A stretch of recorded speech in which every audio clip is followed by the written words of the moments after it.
a los dos. Bueno, se trata de esto, de disfrutar con ellos. كيف رأيت ذلك والفوز وخروج بكأس العالم؟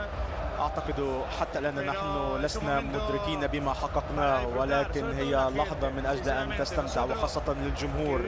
نحن من عشنا هذه اللحظات الصعبة وكنا معا في السراء والضراء، نحن معتادون على مثل هذه الأمور، ولكن في النهاية نعم عانينا اليوم، ولكن عرفنا كيف نظهر ردة الفعل، واللاعبون يستحقون ذلك.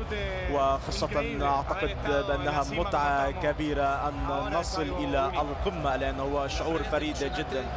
قبل المباراة تأثرت وبكيت عندما سألناك من يجب أن تشكر على كل هذا بالوصول إلى هذا الإنجاز.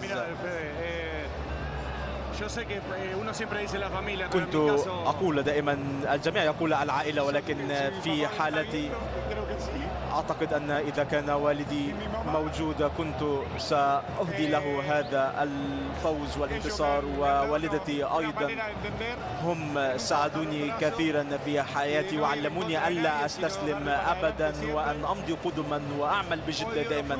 هم علماني ذلك، واليوم هو ثمار هذا التعليم. ولكن الأهم هو أن يفهم الناس بأنني لست أنا أو أي مدرب، أي شخص يريد أن يقدم أفضل ما لديه، وأنا كنت محظوظا جدا بأن أكون مع هذا